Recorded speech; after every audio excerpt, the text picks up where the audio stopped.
Dios. Bien, amados, que el Señor nos bendiga. Hoy, 16 de octubre del 2011. Podemos empezar diciendo Kahal Kadosh, significa Congregación Santa, así nos ve el Señor, y así bendecimos a todos los que nos escuchan. Es un privilegio servir al Señor, es un privilegio saber que Él está no solamente bajo nuestro cuidado, sino también Él es el quien nos dirige. Y en esta noche vamos a tratar un tema que tiene que ver con la educación de Dios. Cómo es que el Señor nos educa. Y esto sirve también para poder entender tanto en la educación familiar como en la educación espiritual con el Señor. Los límites en cuanto a la educación de los hijos, tanto en forma natural, hijos naturales, como también nosotros ser hijos de Dios. La pregunta es, ¿en quién te esfuerzas para que pongas límites? ¿A quién nosotros les llamamos la atención, le decimos lo que tienen que hacer? ¿En quién? Nuestros hijos. ¿Por qué? ¿Por qué nos esforzamos tanto en ponerle limitaciones, en ponerle restricciones, esa es la palabra correcta, a los hijos? ¿Por qué? ¿Por las propias experiencias que más? ¿Para que no se equivoquen que más? Hay una razón poderosa, porque los amamos. Tú a la persona a quien amas, tú lo corriges. Como hemos visto en las conferencias anteriores, el Señor nos llama a amar al prójimo de tal manera que podamos tener una amistad en la cual tú le puedas corregir sus errores, puedas tener la libertad de recorregir tus errores, sus errores de la persona a quien tú amas, y de la misma manera la persona a quien tú amas, tu prójimo, también te llame la atención a ti, de tal manera que luego se corrijan. Y ha habido problemas con respecto a esta enseñanza porque la Biblia dice ama a tu prójimo como a ti mismo, ¿no? Y lo curioso del caso es que los esposos son más próximos y prójimos que otras personas, y que eso debería primero empezar en el matrimonio. Y en este caso nosotros estamos entendiendo de que ponerle limitaciones, restricciones a quien amamos. Tú ves una persona que está en la calle, un vecino o el hijo de un vecino, qué sé yo, están fumando, están haciendo cosas indebidas, no te importa. Tú pasas como si nada, no te importa porque simplemente no los amas. Pero sin embargo eso, lo que tu ser amado hace, eso sí te preocupa. A quien no nos importa o no lo amamos, pues hagan lo que hagan, total, cada uno es su problema. Pero en este caso es muy natural sentir que a quien amamos nosotros ponemos restricciones. Mi papá, mi mamá, mis hermanos, mis hijos, mi familia. Entonces, ¿de dónde viene la problemática en cuanto cuando hay problemas familiares? Hay un problema familiar, inmediatamente ya lo comentan las familias, comentan los padres, comentan los hermanos, comentan los hijos. ¿Por qué? Porque esas cosas no nos gustan que sucedan. ¿Por qué? Porque amamos a quienes están alrededor nuestro. En función de a quien tú amas, es en esa misma relación directa va a ser la reprensión que tú quieres que esa persona tenga, y le vas a poner también limitaciones. Así que, por lo tanto, es muy importante eso. Tomando en consideración esto, ¿dónde nosotros guardamos las cosas que más valoramos? Hablando naturalmente, no en el corazón, no, donde guardamos las cosas, en un cajón con llave. Por ejemplo, en la puerta de tu casa se cayó un cepillo de dientes, cualquier otro lo puedes recoger. En tu sala dejaste un lapicero, no es de mucha importancia. La cocina a veces la dejas abierta. Hay casas en las cuales la refrigeradora tiene llave, no sé por qué. Pero, sin embargo, lo más preciado que tú tienes, cada vez que es más preciado, lo guardas en un lugar más seguro. Por ejemplo, ¿tú guardarías $1,000 en ese cajoncito con llave, como el hierro puede romper? No, lo guardas en la caja fuerte de la casa. Pero si tuvieras $10,000 en el banco, pero si tuvieras $1,000,000 en Suiza, si tuvieras lingotes de oro, entonces vemos que mientras más valor tiene, nosotros lo restringimos más, lo guardamos más, porque lo valoramos más. Lo que tú más valoras, eso es lo que tú lo guardas con mayor celo, con mayor recelo. Fíjese a dónde estamos yendo.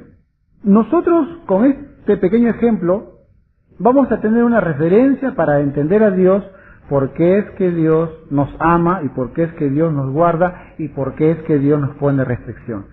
Ese $1,000,000 no lo puedes tener en la sala, no lo puedes tener en tu pecho colgado, como oro, como diamante. No, eso solamente es exclusivo. Y para eso hay restricción. Y entendiendo esto, vamos a ver ahora, a entender por qué es que Dios tiene un comportamiento duro con su pueblo, con nosotros, el pueblo del Señor. Y la verdad es que somos un pueblo bien raro.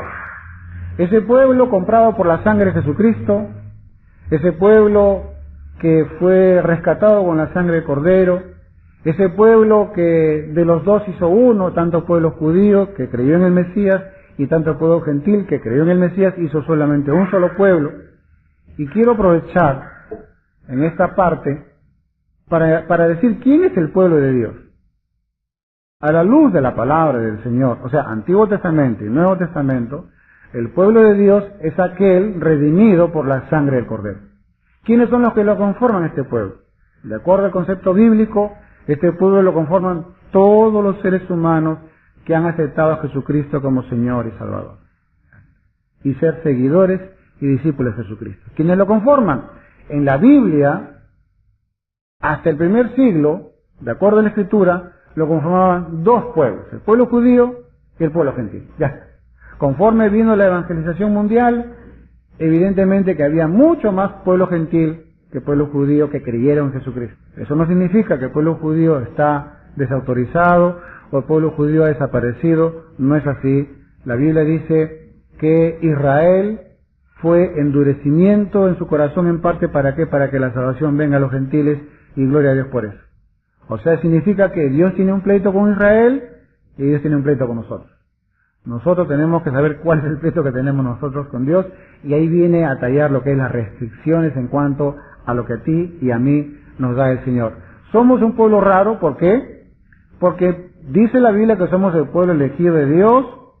Dice acá, mas vosotros sois linaje escogido, real sacerdocio, nación santa, pueblo adquirido por Dios, pero sin embargo somos el pueblo más sufrido. ¿Cómo se entiende eso? Yo los amo, pero los hago sufrir. Muchos cuando conocen al Señor dicen, mis problemas se acabaron, y tus problemas empiezan. ¿Y por qué es que Dios nos pone restricciones? No hagas esto, no otro, lo otro. Tiene que haber un sentido para poder entender. El pueblo más amado es el pueblo más sufrido.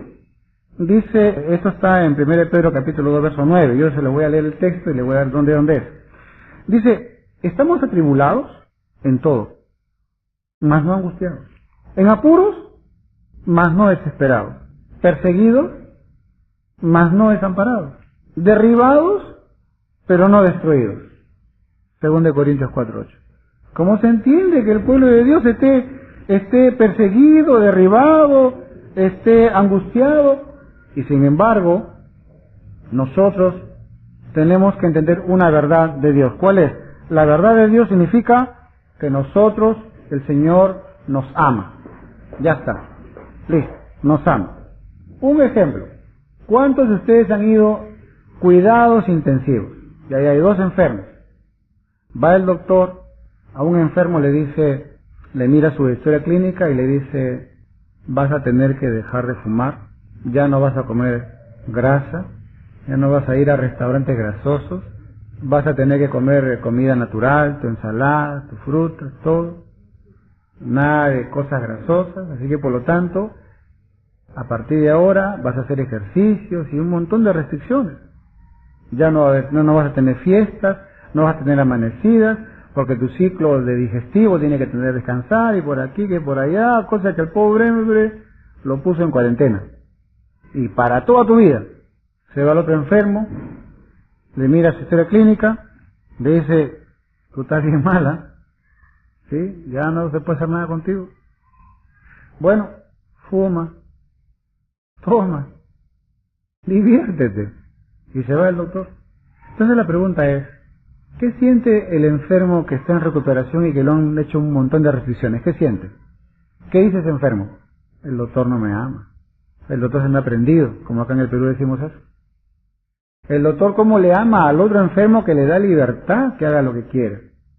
Y a mí me pone restricciones. Eso es lo que siente el enfermo, el que está en recuperación, el que le han puesto restricción. Pero la pregunta es, ¿será verdad eso? No. Lo que pasa es que el doctor, a esta persona que está en recuperación, esta persona tiene mucho que dar todavía y por lo tanto pues puede, pero tiene que tener ciertas restricciones en base a sus dolencias. En cambio el otro, bueno, ya no tiene solución. Entonces, la Biblia dice que Dios nos ama. Pero la forma en que nos ama es exactamente igual como cuando el hijo siente que sus padres mucho lo restringen. Levántate, lávate, cepíllate los dientes, báñate, recoge tu ropa, barre, trapea, ayuda, come toda tu sopa. ¿Y qué siente el niño? ¿Qué siente la niña? Fastidio, mucha restricción, mucha restricción. Por lo tanto, amados, tenemos que entender que una cosa es, la restricción trae bendición y el libertinaje trae maldición. Trae maldición. Dice la palabra, porque Jehová al que ama castiga, como el padre al hijo a quien quiere. Porque Jehová, Proverbios 3:12, porque Jehová al que ama castiga. En el original reprocha. En el original reprocha. O sea, te reprende. El Señor a quien ama lo reprende. ¿Y de qué manera? De la manera como, así como el Padre al Hijo a quien quiere. Porque nosotros a nuestros hijos le deseamos lo mejor, pero ¿qué hacemos? Le ponemos restricciones. El hijo quiere salir, quiero salir a la calle, quiero estar todo el día en la televisión, quiero solamente comer comida chatarra, nada más. ¿Y los padres qué hacemos? ¿Le dejamos que hagan lo que quieran? Hay padres que hacen lo que les da la gana a los hijos. Los hijos son los que mandan. ¿Y cuál es el fin? ¿Cuál es el fin? Es tremendo el fin. Dios no ama tu cuerpo. Dios no ama tu mundo. Dios no ama tu casa. Dios no ama tu vida. Dios no ama tu dinero. No.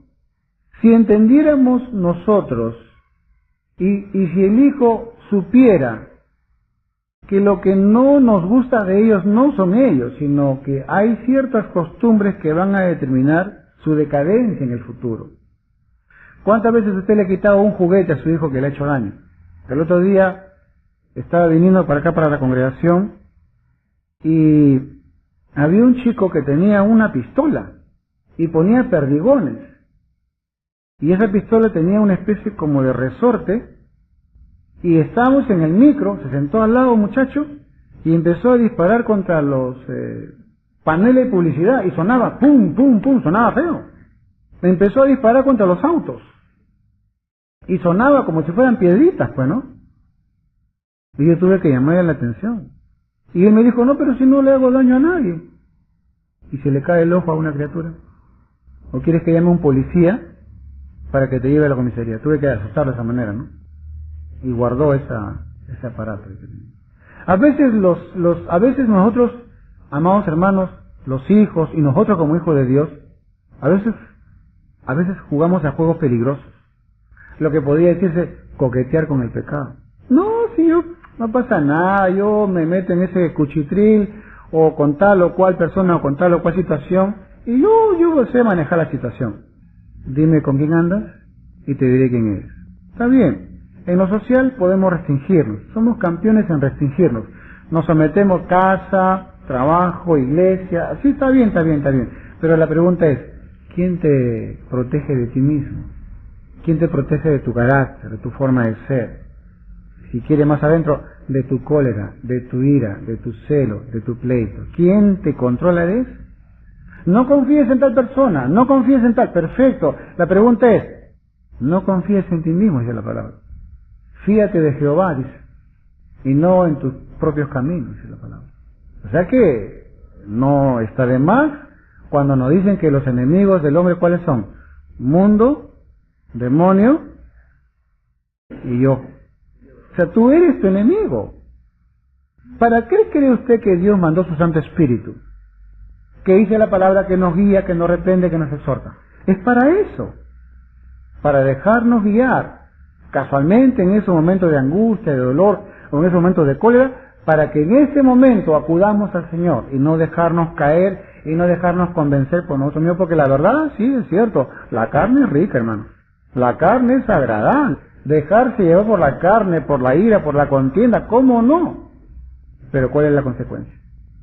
¿Qué es lo que Dios quiere? Dijimos que Dios no quiere tu vida, Dios no quiere tu dinero, Dios no quiere tu casa, Dios no quiere tu cuerpo.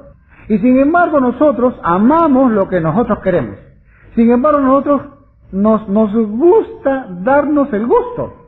Un tío me decía, qué rico es jugar pelota, qué rico es entrar en el golpe, en el enfrentamiento, y más rico es pelearse, me decía.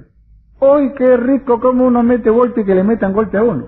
Claro, eran cajamarquinos que venían de la sierra y eran así de fuertes y se agarraban contra acá y les gustaba la pelea. Pero ¿cuál era la consecuencia? Ojos rotos, cabeza rota, denuncias y un montón de cosas más. Es rica la carne, sí, juegos peligrosos, pero las consecuencias tenemos que verlo.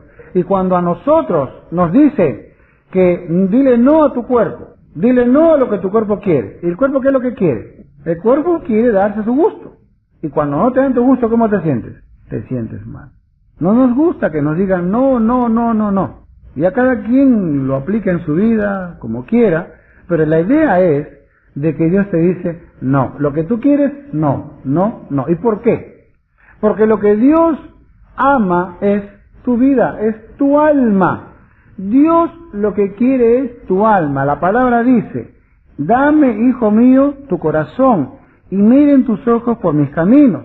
Proverbios 23, 26. ¿Qué es lo que Dios quiere? Nuestra alma. Por eso Dios a nuestra alma la quiere pulir. ¿Por qué? Porque nuestra alma, escuche, tiene una misión en esta tierra. Nuestra alma tiene un destino. ¿Cuál es? La vida eterna. Por lo tanto, nuestra alma tiene que estar siendo capacitada y ejercitada y restringida en esta tierra, porque simple y llanamente, amados hermanos, nos prepara para la eternidad. O sea que Dios no ve lo temporal que te ha dado a ti. ¿Qué es lo temporal que te ha dado a ti? Casa, familia, eso es lo temporal, eso no va a durar. Lo que va a durar es la eternidad. La Biblia dice, Pablo dice, y esta es la vida eterna, que te conozcan a ti, al único Dios verdadero y a Jesucristo a quien has enviado. Muchas veces pensamos que vamos a morir, después viene la vida eterna. No, la vida eterna se nos adelanta con Jesucristo, de tal manera que nuestra alma tiene que ser restringida para someterse al plan de Dios y nos adelanta en el Olam Jaba, nos adelanta en el cielo para vivir una vida con una actitud celestial en esta tierra tan natural. Una vez un señor subió al avión y se fue en primera clase. Y ustedes saben pues que hay una diferencia de primera clase y segunda, tercera, cuarta clase, ¿no? Primera clase, los asientos son comodísimos, aire acondicionado, reclinado, es decir, un montón de beneficios. Y bueno, ahí se sentó, estaba contento el hombre. Y en el otro lado, en el de segunda clase, había un paisano de él. Y como que se miraron a lo lejos y se saludaron. Y el paisano que estaba en segunda clase se zampa a primera clase. Y como había asientos así vacíos, sienta y ya está. Nadie lo vio, nadie le dijo nada. Él pensaba que estaba bien. En eso viene la azafata. Y la azafata lo mira como diciendo, ¿qué haces tú ahí? Nicio, sal de ahí. Y este le dice, déjame. Total, no voy a gastar más gasolina, no voy a incurrir en más gasto. Déjame acá. ¿Sabes qué? Mira, está bonito el ambiente, los asientos son más grandes, allá tengo que estar entre 5, acá estoy un asiento para cada uno. Está bonito, me gusta, déjame. Es más, mira, ve, no me des de comer, no me des nada, solamente quiero estar sentado nomás escuchando la música, viendo la televisión. Qué buenas películas hay acá. La azafata le dice, señor, disculpe, pero usted no debe estar acá. Por favor, de la mejor manera, retírese.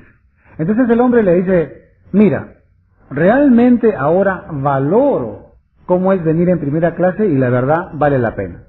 Así que saca su billetera. ¿Cuánto es la diferencia, por favor? Yo quiero pagar. Me ha convencido, realmente sí vale la pena. Qué bien es venir en primera clase. ¿Cuánto es para pagar?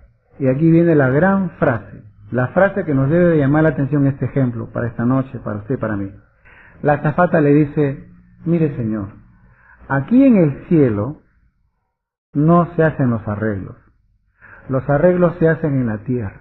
Allá usted termina el pasaje del cual va a estar en primera o en segunda clase en el cielo. No sé si usted le dice algo eso. Y eso es lo que el Señor nos quiere decir a nosotros. Tú quieres estar en la vida eterna, en el Olam Jaba. Queremos bendiciones, queremos estar en las coronas de gloria, queremos... bueno, pues tu pasaje se determina acá en esta tierra. Porque allá ya no se puede hacer nada. Ahora usted entenderá por qué es que como Dios nos ama, no quiere que hagamos lo que nos dé la gana, sino quiere que hagamos su voluntad. Dice la palabra que ninguna cosa inmunda entrará en el reino de los cielos. Significa que el desobediente no va a entrar, el rebelde no va a entrar, el mentiroso no va a entrar, el carnalillo no va a entrar. Entonces, si ninguna cosa inmunda va a entrar en el reino de los cielos, pregunta, ¿usted cree que con nuestra actitud ahorita podemos entrar al reino de los cielos? ¿Qué es lo que tiene que hacer Dios? Disciplinarnos, corregirnos, instruirnos, como dice la palabra. ¿Se acuerda usted? A ver, 2 de Timoteo 3:16.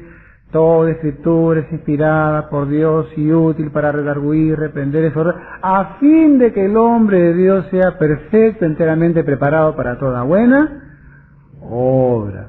Entonces ahora entendemos qué significa el amor de Dios. Por eso Dios nos quiere pulir, por eso Dios nos empieza como el alfarero, a empezar a moldearnos. El pasaje dice: ¿no podré yo hacer de vosotros como este alfarero, oh casa de Israel? Dice Jehová. He aquí como el barro en la mano del alfarero, así sois vosotros en mi mano, oh casa de Israel. O sea que si usted se siente restringido, si hay cosas que están pasando en su vida, es que Dios lo está moldeando para que usted reaccione de acuerdo a la voluntad de Dios y no de acuerdo a nuestra voluntad. En otro texto dice, los hijos de Sión, y cuando habla casa de Israel, quizás en otro momento podamos aclarar eso.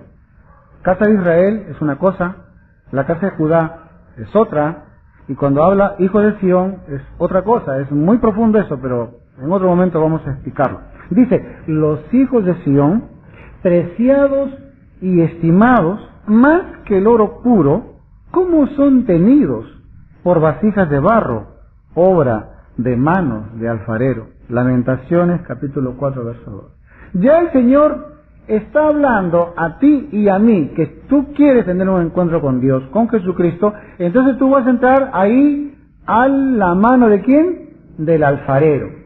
Entonces muchos dicen, amén, gloria a Dios, está bien, Señor, moldéame, hazme lo que tú quieras, que por acá, pues sí, pero un momentito, la Biblia dice que tú y yo somos Adamá.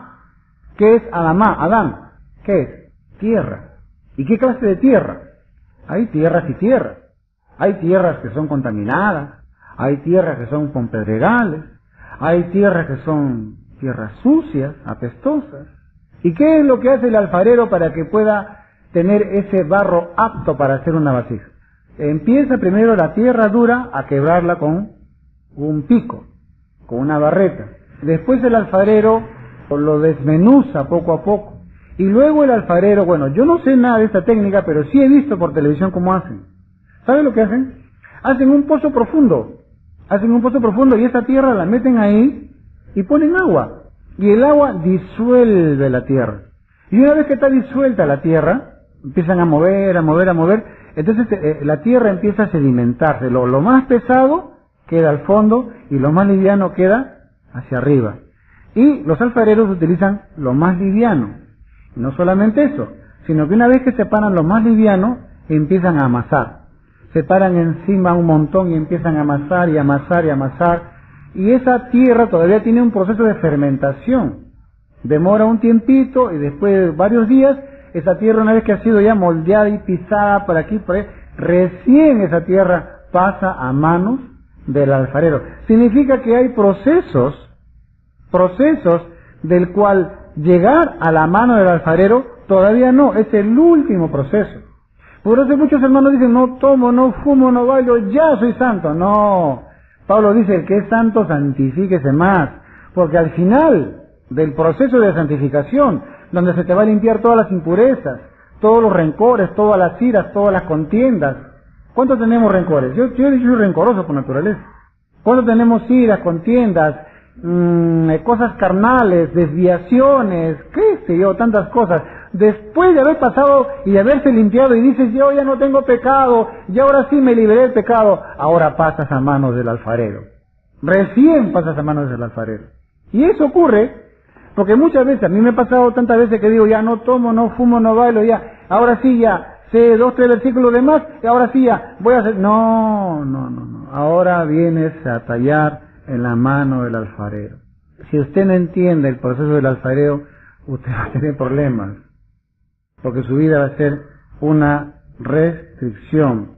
Yo amo mi cuerpo, yo amo mi vida, yo hago lo que quiero hacer en esta vida. Pero no todo me conviene, como dice Pablo. Y cuando me quitan lo que más quiero, me siento triste. ¿Y sabe lo que digo yo? Dios es malo. ¿Por qué, Señor? ¿Por qué? Como decía una vez hace tiempo un hermano que tenía una chica que era mundana. Y todo el mundo le decía, hermano, no te conviene esa mujer, es churrupaca, gentil, pagana, goin. Ella es hija del diablo, tú eres Satanás, no pasa nada, hermano, ella es carnal, te va a tomar tu ministerio, un montón de cosas, ¿no es cierto? Son pequeños consejillos que le daban a este hermano. Entonces, y él decía, no, es que yo la amo, yo la quiero. ¿Y saben lo que pasaba? A la pobre le pasaba una desgracia, la atropellaron, le chancaron, le dio tuberculosis. Es decir, por la culpa de este varón. ¿No te das cuenta que Dios la está a la pobre dándole de alma para que tú la sueltes, para que sea de Jesucristo? Y él saca una canción que dice, pero a ella no la hagas sufrir. Así somos nosotros, amado hermano. Lo que más te duele, lo que más te hace daño, eso es lo que más quieres, y eso es lo que no te conviene, y eso es lo que Dios no aprueba para tu vida y para mi vida. ¿A cuánto les pasa lo mismo? Dios no ama tus bienes. Dios no... Hay hermanos que son fieles en los diezmos, gloria a Dios, pero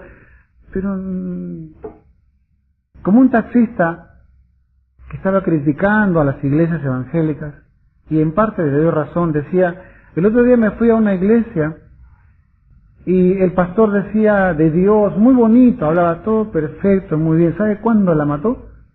Cuando empezó a hablar de los diezmos.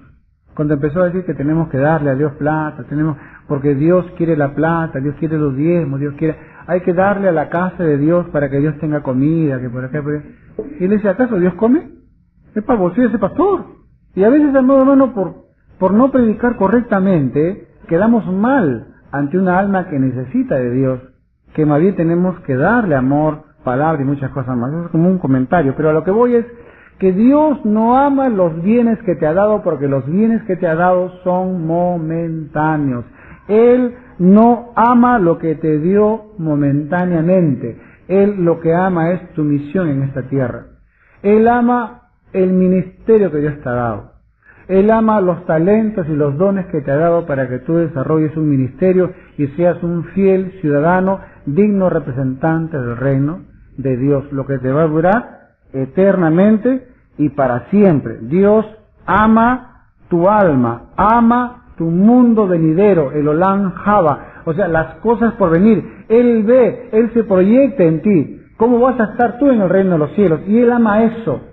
Él desea que tú tengas las coronas de gloria. Él desea que tú cumplas una misión para el reino de Dios, de tal manera que cuando estemos allá en los cielos, ¿cómo no? Él, como lo ve todo, Él desea que estemos verdaderamente sentados en los lugares celestiales en Cristo. Ahorita estamos sentados en los lugares incómodos de amor eterno.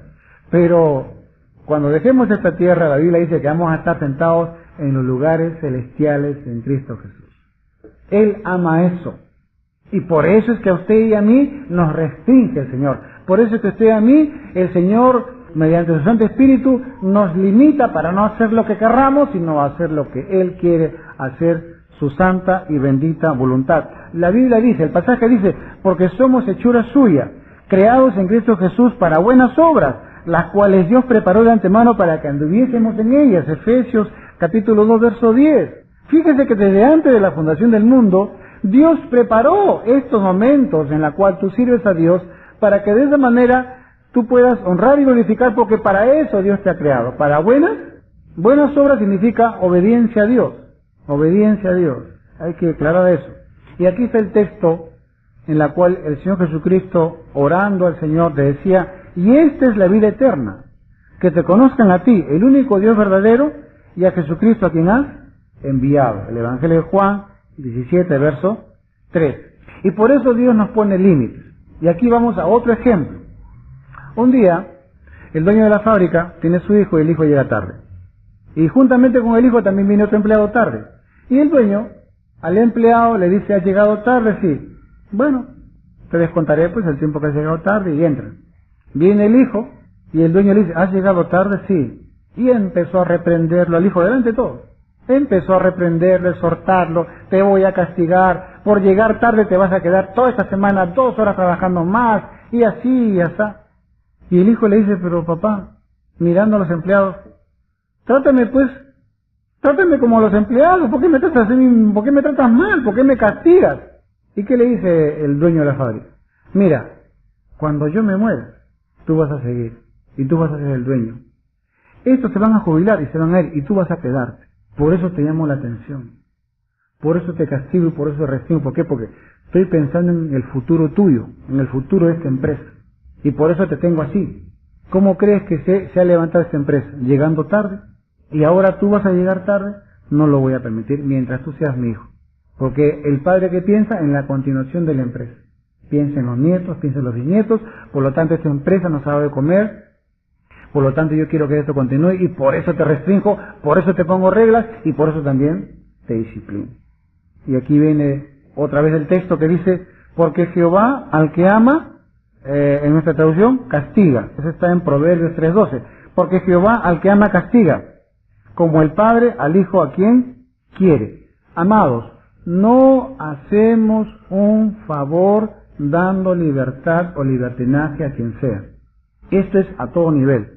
Si tú a tu hijo, a tu hija, come lo que quiere, ¿cuándo quieres vas al colegio? ¿Cuándo? No. Pregunta, ¿le está haciendo un favor?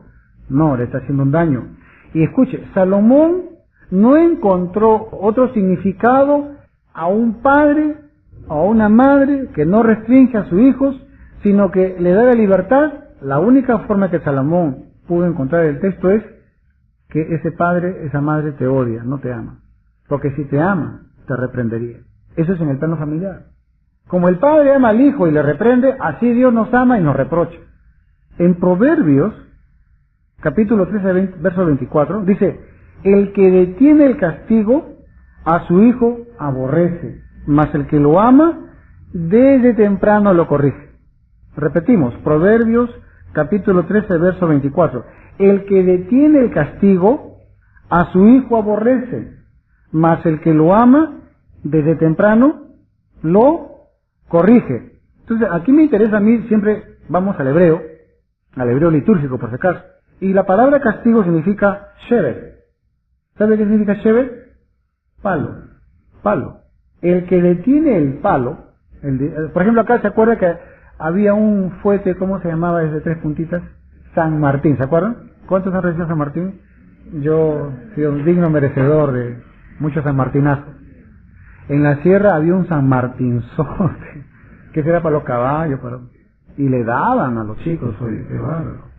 O sea, en este caso, el palo, shevet, no solamente es el palo físico, sino también el palo con tu boca. O sea, también hay que reprenderlo con la boca. Un jardinero tenía su huerta, todos sus arbolitos de él tenían un palo. ¿Ha visto usted cuando una plantita que recién crece no le ponen un palo para que crezca derecho? Muy bien. Este arbolito le dijo al jardinero, ¿y por qué me pones un palo? ¿Por qué no me dejas crecer con libertad donde quiero? Mira al frente, mira esos árboles, cómo han crecido por acá, por allá. El jardinero le dice, en mi jardín, mis árboles crecen derecho. ¿Ah, sí? Sí, por eso te pongo el palo, el shevet, para que crezcas derecho. Y todavía te amarro para que sigas por ahí. ¿Y cómo a él, y cómo a esos árboles no le pones el palo? El jardinero le dice, porque esos árboles no son míos. En cambio, tú sí eres mío. Hijo mío, dame tu corazón. Oh Señor, te entrego mi corazón. Tienes que ser mi Señor y mi Salvador. Ponte el palo y te amarro para que crezcas derecho. No sé si le dice algo a usted. No. En mi jardín crecen derecho. Y aquí voy a dar un testimonio. Un testimonio. Nosotros en mi familia, mi papá, mi mamá, por parte de mamá somos 7 hermanos. O sea, de parte de mi mamá en su primer compromiso, 7. Y luego, en la segunda etapa, mi papá con mi mamá, 5, en total somos 2. De muchacho muy poco hemos tenido contacto con nuestros hermanos, pero cuando ya éramos adolescentes, ya ellos mayores que nosotros vinieron a vernos. Y nunca me voy a olvidar lo que me dijo uno de mis hermanos mayores. ¿Quién como ustedes que tienen lo que no tuvimos nosotros? Le digo, oye, tranquilo, resentido, ¿qué te pasa? Estamos tranquilos, acá no hay falta, no es para que lo tomen de esa manera, no, me dice, no. ¿Quién como ustedes que su padre se preocupa por ustedes? Porque yo me quejaba pues que mi papá mucho me exige, mi papá mucho me restringe, mi papá mucho me obliga, y verdad, pues yo venía del colegio, me acuerdo, y venía cansado, y almorzaba y me quedaba desmayado pues ahí en el mueble. Y a las 4 de la tarde mi papá me agarraba del pecho, me tumbaba al baño, me lavaba la cara, me agarraba mi maletín y me mandaba así soñoliento a ¿cómo se llama? Al ómnibus para tomar y pedirme a la academia a estudiar. Y yo llegaba zombie a la academia, ya poco a poco me pasaba, y ahí hasta las 10, 11 de la noche. Y mi viejo me recibía, tus tareas. Oye, estoy cansado, ¿qué te pasa? Tarea primero, tarea. Qué malo que mi papá. Y mi hermano me decía, ¿quién como tu papá que te corrige? Porque nuestros padres nunca nos corrigió, nos abandonó. Dios al que ama, ¿qué dice? Dios al que ama, Shevet Palo, no se olvide. ¿Cuándo yo entendí a mis pastores? Cuando yo fui pastor. Dios mío, cuando empecé el pastorado, Dios santo, ¿dónde está mi pastor para pedirle perdón? ¿Dónde está mi pastor? Y cada vez que lo veo a mi pastor, y que espero que me escuche, el pastor Marcel Cubas, y le digo, pastor, por favor, perdóneme. Y me dice, oye, me tienes harto tus perdones, ya te perdoné, ya, déjalo así nomás. Pero no, mire que lo que pasa, que por acá, él. Y yo también le hacía lo mismo, perdone. ¿Sabe cuándo uno se da cuenta que ha cometido error? Cuando te toca hacer lo mismo a ti. Pregunta, ¿tus hijos te entienden ahorita? ¿Entienden tus hijos por qué tú le pones restricciones? ¿Por qué tú los obligas? Escuche lo que le voy a decir. Tus hijos nunca van a entender las restricciones que tú le pones. Porque el día en que ellos sean padres, recién van a entender las restricciones. Pero mientras no sean padres, nunca por nada del mundo lo van a entender. Y todo el tiempo, mi mamá es mala, mi papá es malo. Eso le pasa a muchos creyentes. ¿Por qué, Dios? ¿Por qué? Es que es malo, Dios, no me deja hacer lo que yo quiero. Hay un texto que dice, no juzgues al prójimo, sino antes de que juzgues, ponte en su lugar, para que veas lo que se siente, porque nadie se va a dar cuenta de nada mientras no estés en los pantalones de los otros. Jesucristo nos dijo lo mismo. ¿Y por qué miras la paja que está en el ojo de tu hermano y no echas de ver la viga que está en tu propio ojo? Mateo 7:3. En Gálatas 6:1 Pablo dice, hermanos, lashon hara, hablar mal, hoy está en pecado, hoy acá, hoy allá, rajamos de los hermanos. Hablamos con tanta libertad y Pablo tuvo que decir lo mismo que el Señor Jesucristo, en otras palabras, diciendo en Gálatas 6:1, hermanos, si alguno fuere sorprendido en alguna falta, vosotros que sois espirituales, restauradle con espíritu de mansedumbre. Aquí viene la cosa. Considerándote a ti mismo, no sea que tú también seas tentado. O sea, acá tenemos la solución para darnos cuenta de cómo y cuándo vamos a comprender a los demás cuando nos ponemos en los pantalones o en los zapatos de los demás. Pero pregunta, ¿eso los hijos lo van a recibir? ¿Los hijos van a entender? No. Y le digo por qué. El hijo cuando crece, cuando se desarrolla, todo el tiempo los hijos reciben. Los hijos cuando nacen son dependientes, son inactivos.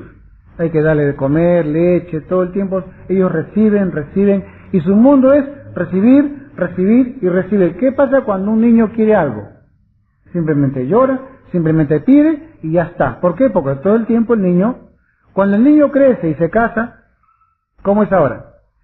Ahora ya no va a recibir, sino va a compartir. Secreto matrimonial. Esposas, esposos, Aquí está el secreto, compartir. Tú me das, yo te doy. Tú no me das, no importa, pero yo te doy porque es compartir. Más bienaventurado es dar, pero es que no me da amor.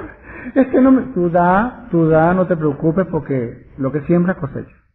Es que se porta mal, es un desgracia, es un pecado. Da, porque el matrimonio es compartir. Antes sí, recibir. Y si de enamorados no comparten, su problema va a continuar. Muy bien, de niño es recibir, de casado es compartir, y de grande ya, de abuelos, de padres, es dar. ¿Se da cuenta? Es dar. Es el ciclo de la vida.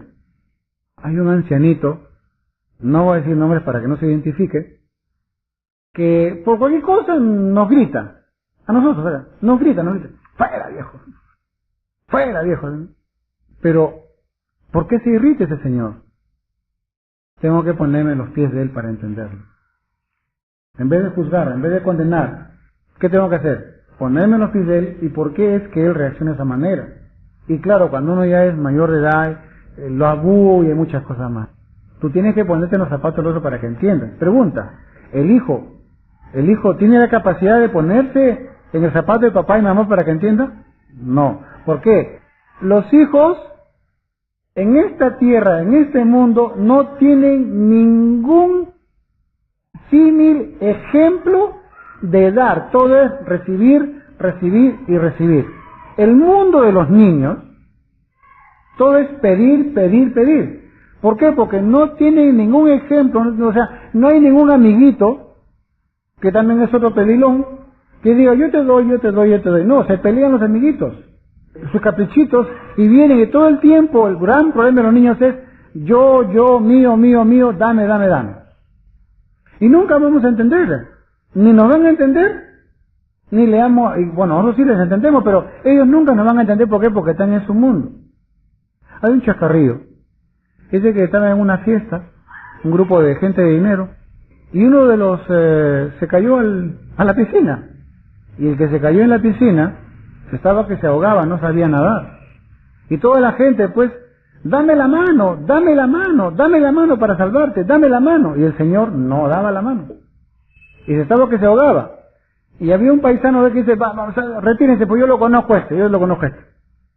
Y se acerca y le dice, toma mi mano, y recién agarró la mano. No sé si usted capta el chascarrillo.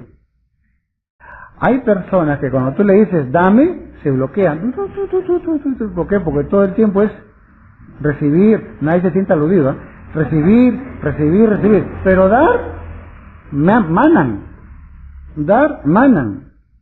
Y aquí viene el tema, la problemática del ser humano, del creyente, del siervo de Dios, del hombre, de la mujer de Dios. Dice la Biblia que bienaventurado es dar que recibir. Y cuando Dios te dice a ti tienes que dar amor. No, ¿cómo no? Sí, yo los amo. Yo amo al mundo, pero odio a las personas. No sé si es mi caso.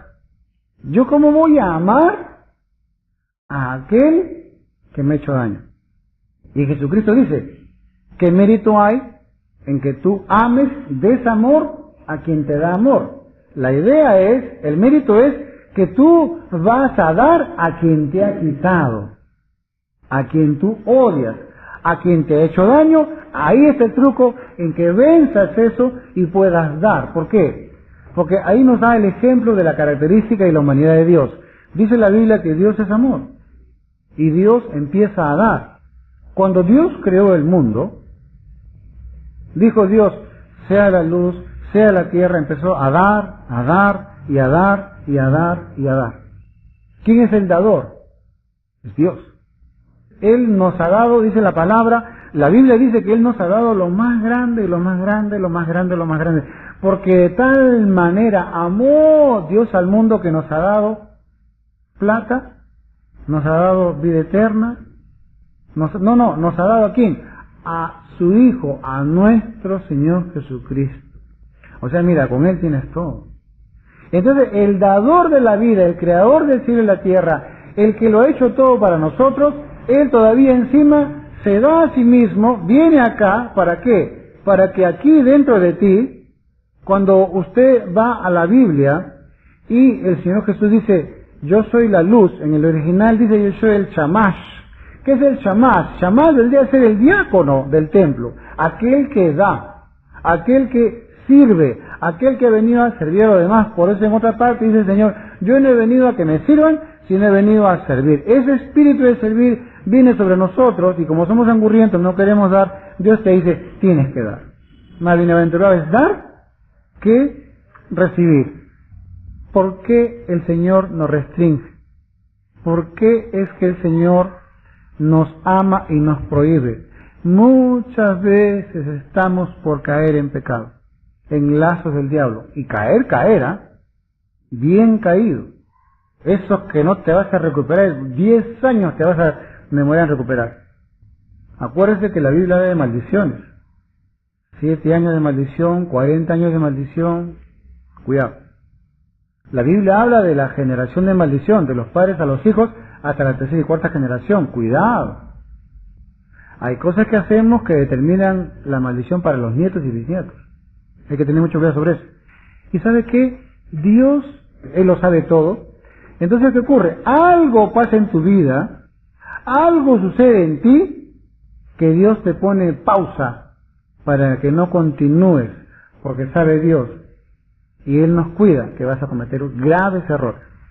Enfermedades, robos, asaltos, operaciones, discusiones con N personas.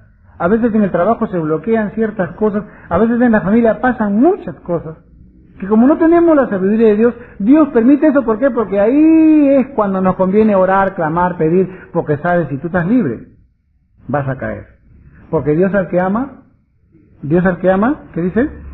Shever, palo, no se olvide. Esa plantita que estaba ahí queriendo, si todos se van para la derecha, yo también quiero ir para la derecha. No, el palo no te deja. Señor jardinero, ¿qué pasa? Suéltame. ¿No ves que toda la tendencia, la modernidad es ahora que no, tú eres mío, estás en el palo? No puedes.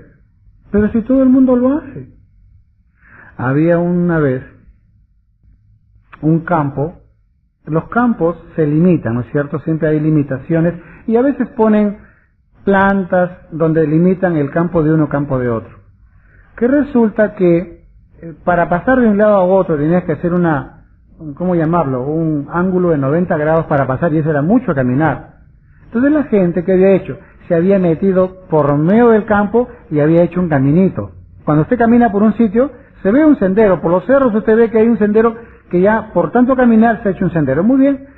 Un día un hombre de fe caminaba por ahí y quería pasar para el otro lado. El hombre decía, me voy por este lado, por el sendero, o por el lindero, que es mucho caminar, o me voy por este caminito que está en diagonal y paso más rápido, ¿no? Pero voy a cruzar, voy a malograr las plantas. Pero como ya estaba hecho el caminito, este hombre espiritual se va por ahí.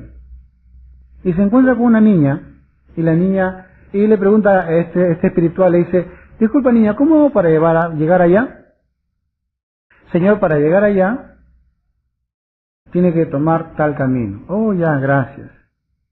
Y señor, ¿y usted por qué ha tomado este camino?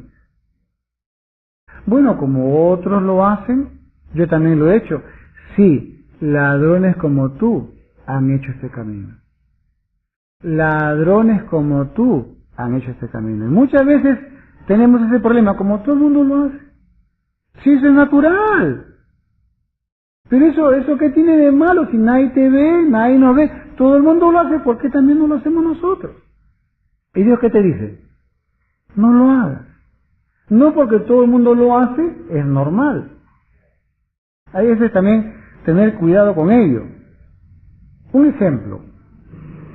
Vamos a suponer que usted, zoólogo, es el que está de los animales, y usted busca un tigre blanco. No hay tigre blanco, se extinguieron, y por allá, por ahí, por Pucallpa encuentran un tigre blanco, machito, tiernito, cachorrito, que está por ahí.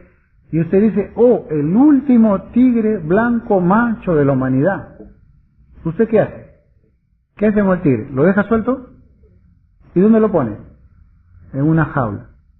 Y usted anuncia a la Universidad Agraria, mira, que hemos encontrado el último tigre blanco, machito. ¡Oh, qué descubrimientos! Le mandan dinero, le mandan a usted científicos, veterinarios, ¿Y qué cree que le hacen al tigre? Lo bañan, le cortan las uñas, le ponen inyección. ¡Ah! Inyección por acá. ¡Ah! Oye, ¿por qué pasa? ¿Por qué me hacen doler? Oye, hijito, ¿qué cosa quieres? Vienes con disentería, vienes con distembre, vienes con rabia. Te están poniendo vacunas contra tu... ¿qué? Y lo tienen podrido al tigrecito que no sabe por qué lo tienen así. Y encima el tigrecito dice, pero ¿por qué no me sueltan por la naturaleza? Yo quiero vivir como los demás tigres. ¿Y por qué me tienen encerrado acá? Porque tú eres el último. Después de ti ya no va a haber más. Y en otra parte de la selva, otro científico descubre a la hembrita. Y a la pobre hembrita la tienen ahí, la tienen que la inyección, que por aquí, que dieta, que no puede comer cualquier comida, etcétera, etcétera. Y la pregunta es, si los tigres hablaran, ¿por qué me tienen así? Es que tú eres único. Y por eso te cuidamos. Y en eso los tigres crecen. Ya son adolescentes, cachorritos, ya están ya chibolos, ya son para aparearse. Y los científicos se reúnen y juntan al macho y a la hembra y los llevan a una reserva especial, que si bien es cierto es más grande que una jaula, pero también tiene límites. Y los científicos le dicen a los tigres, nosotros los hemos encontrado y los hemos preservado y los hemos guardado y los hemos criado de chiquitos para que ahora se reproduzcan y puedan perpetuar la especie, para que el tigre blanco no se pierda. ¿Sabe quién es tu tigre blanco? Tus hijos. Tus hijos son los únicos. Tú no tienes idea cuánto te amó tu papá, tu mamá como tu tigre blanco. ¿Y qué hizo tu papá y tu mamá? Te enjauló en tu casa, te puso restricciones. Tú querías ser como los demás. No, pero es que tú eres único para los padres. Los hijos son únicos, no hay más. Y por último, tú eres el tigre blanco de Dios. Ya está. Listo. Único en tu especie. No hay más. Dice la Biblia que somos un solo pueblo. Nación santa, pueblo santo. Y Dios piensa en perpetuar tu especie. Dios piensa, amado hermano, en el mundo venidero también, en la vida eterna. Imagínense que un papá nunca jamás haría, bueno hijo, te doy plata, te doy mucho dinero, te doy toda la libertad, acá está la llave de la casa, la llave del carro, y ándate a Las Vegas y diviértete. ¿Un padre de eso? ¿Qué pasaría si un padre le dice, hijo, te doy carro, casa, te doy todo, y te vas a Las Vegas, y te vas al hotel, pero quédate encerrado, no salgas porque afuera puedes pecar? ¿Qué hace el muchacho? Abre el cuarto y se va a pecar. Entonces acá tenemos dos tipos de padres. Un padre que restringe a sus hijos y un padre que le da libertad a los hijos. ¿Cuál es la consecuencia? No estoy diciendo de que los hijos no van a pecar, no. Pero al menos en un ambiente cristiano, en un ambiente donde tú los llevas a la congregación, los haces que vivan en su vida cristiana, por lo menos siquiera tienen ya menos porcentaje de pecar que si estuvieran en el mundo. La Biblia dice, instruye al niño en su camino y cuando fuere grande no se apartará de él. Y con esto quiero terminar. En un pueblo, y este pueblo se jactaba porque tenía una presa gigante de agua. En esta presa, como ustedes saben, hay niveles de agua. Cuando la lluvia crece, el nivel crece, y cuando hay escasez, baja el nivel. Pero hay un nivel de peligro. ¿Cuál es el nivel de peligro? Siempre ponen niveles donde hay una raya roja, que cuando llegue ese nivel, entonces ahí lo que tienen que hacer es simplemente ver la manera de conseguir agua en otro lugar. ¿Por qué? Porque se ha llegado a un nivel tan bajo que el pueblo se puede quedar sin agua. De paso, Lima está así. O sea, ahorita Lima ya no tiene agua para la población. La población está creciendo y la producción de agua está disminuyendo. Va a llegar, ya se llegó el colapso de que en ciertas áreas no hay agua en ciertas horas. Pero en este pueblo, cuando tenían bastante agua, felices y contentos. Dejó de llover, el nivel bajó, iban todos los días a ver, todavía tenemos agua, sigue bañándote, sigue regando tu jardín, sigue gastando, no hay ningún problema. Pero llegó un momento en que el nivel del agua llegó al punto rojo. Se reúne el pueblo para ver qué hacer. Entonces, dentro de los proyectos hay que gastar menos agua, hay que restringir el agua, no hay que regar jardines, hay que reciclar el agua, hay muchos proyectos más, pero no se ponían de acuerdo. Hasta que uno dijo, ¿pero por qué tanto problema? Se fue a la laguna y ¿sabe lo que hizo con el nivel? Lo hundió más abajo. ¿Entiende? Y el punto rojo se fue más abajo y dijeron, y se contentaron diciendo, oh, ahora tenemos agua, sigamos gastando, sigamos haciendo lo que nos da la gana, total, ya el nivel de agua de pelea, o sea, cometieron una burrada terrible. Ahora, mire, esta reflexión es un chiste, pero aquí viene la parte seria. Hoy en día, ¿cómo vivimos? Hoy día, amado hermano, ya tener enamorado, tener enamorada es tener sexo ya. Antes nos enamorado besito, bracito, pero ahora es normal ya. ¿Qué hemos hecho? Hemos bajado el nivel, hemos rebajado el nivel de moral. Antes el aborto era ilegal, ahora es legal. Antes de las iglesias no se parecían al mundo, pero ahora la Biblia dice que el mundo no es nuestra referencia es Jesucristo. Pero sin embargo hoy en día, esto es una crítica global, por supuesto, no estoy hablando de particularidades, no. Pero estamos en una crítica global en base a que hoy en día se han bajado los estándares de espiritualidad y hoy se permite un montón de cosas. En nuestra sociedad, las chicas se visten de una manera que antes, no hace mucho, hace 30 años, las prostitutas se vestían así. Pero ahora es moda.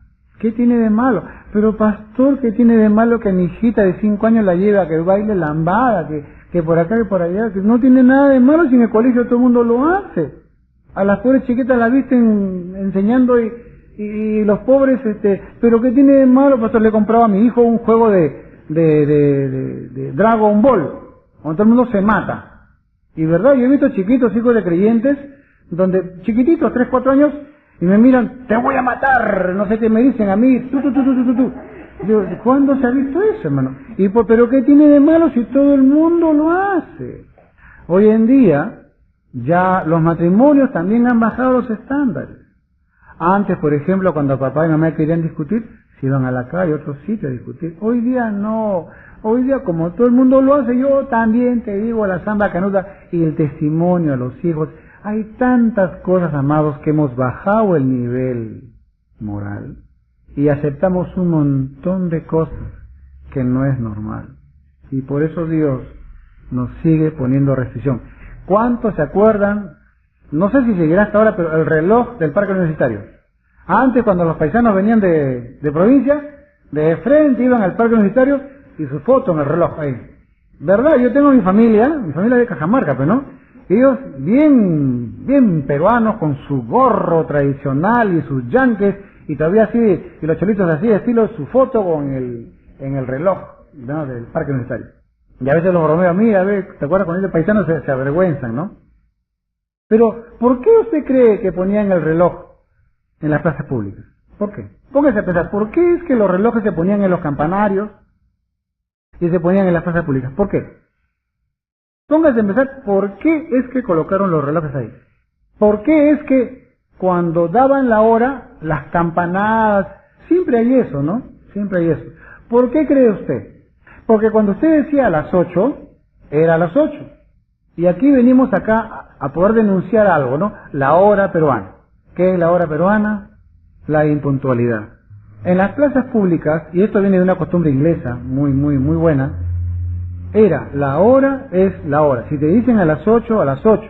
No, pero 8:05. No, pero un cuarto para las 8. Vamos a ver el reloj. ¿Y qué decía? La hora es la hora. Ese reloj estaba ahí para determinar una sola cosa. Sea lo que tú digas, sea lo que tú pienses, sea lo que tú sientas, la hora es la hora. Siempre el punto de referencia nunca va a cambiar. Ahí va a estar. Y con esto también quiero aplicar. La Biblia es la palabra de Dios. Si la Biblia te dice a ti, no lo tomes a mal, no te juntes con yugo desigual, si todo el mundo lo hace, la referencia está ahí, no me cambies el reloj, ahí está. ¿Por qué? Porque el hombre es circunstancial, el hombre cambia las cosas. Por eso Dios es inmutable, no cambia. Por eso su palabra es inmutable. No me vengas a mí, pues, ay, pastor, ¿qué quiere que haga? La debilidad. Pues no, acá no hay debilidad como acá ya largamente conocemos. Acá no hay no. Te dice la palabra lo que tienes que hacer, eso es lo que tienes que hacer. No cambiemos los estándares que están colocados en la palabra de Dios. No cambiemos las restricciones que Dios ha puesto en su sola potestad para que fuésemos santos y sin mancha delante de Él, amado hermano. Que la modernidad, que aquí y allá, en eso soy más ortodoxo y más viejo que el más recalcitrante evangélico antiguo. porque no podemos cambiar. Amados hermanos, hoy en día están saliendo unas teologías, pero Dios santo, caprichosas, antojadizas, que salen del contexto central de santidad que Dios nos pide.